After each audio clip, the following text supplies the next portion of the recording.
বিয়ে হয়েছে আমার আর মৌসুমীর, তবে সেটা হচ্ছে একটা গল্পের বিয়ে। চিত্রনায়িকা মৌসুমীকে নিয়ে আসলে বলার কিছু নেই।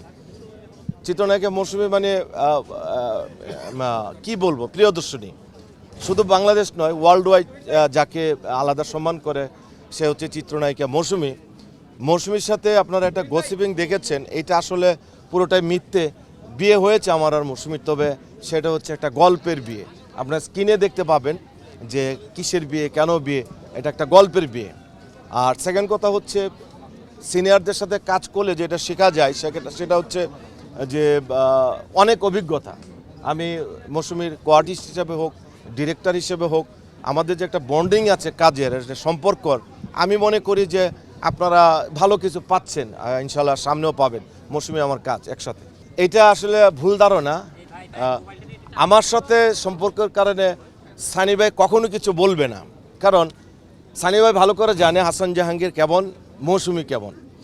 আরও ক্লিয়ার করে দিই সাংবাদিক ভাইদের, বোনদের, সেটা হচ্ছে আমি কিন্তু রিসেন্টলি উমর সানি ভাইকে নিয়ে একটা ওয়েব সিরিজ করেছি, ব্ল্যাক মানি। হ্যাঁ, সেইটাও ঈদে আসবে। আর সেকেন্ড কথা হচ্ছে, আমরা যখনই আমেরিকাতে শুটিং করি, সকালবেলার প্রথম ডিউটি হচ্ছে সানি ভাই একটা ফোন দেবো, মৌসুমী কী করছো, মৌসুমী ম্যাডাম ফোনটা ধরায় দেন, হাসান জাহাঙ্গীর সাথে কথা বলো, ভাই মেকআপ নিচ্ছি, আচ্ছা ঠিক আছে শুটিং করে শেষ করে কেমন হলো জানাইস, আচ্ছা ঠিক আছে রাখি। আবার সন্ধ্যার পরে একটা ফোন দিবে বা রাত্রে একটা খবর নিবে। আমি দেখেছি তাদের মধ্যে যে একটা সুন্দর বন্ডিং, হাজব্যান্ড ওয়াইফের যে একটা তাদের যে মিল, এটা আমি অনেক কাপলের মধ্যে দেখি না। হয়তো অনেকে মনে করে যে কাজ করলেই তো সম্পর্ক আসলে রিলেশন হয় না, আর এইটা রিলেশনের বয়সও না, এটা কাজের বয়স। সো এখানে সানি ভাই কখনো মাইন্ড করার কিছু নাই। করলে তো অনেক লেখালেখি হইতো বা আমার নিয়ে বলতো, আমি তাকে নিয়ে বলতাম।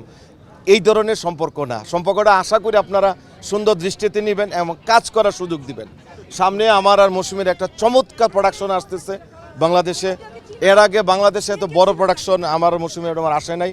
আমি আপনাদের আবার ডাকবো, সেই জন্য আপনার কিছুদিন সময় নিলাম। আশা করি ভালো কিছু নিউজ পাবেন আর কি। ধন্যবাদ সবাইকে।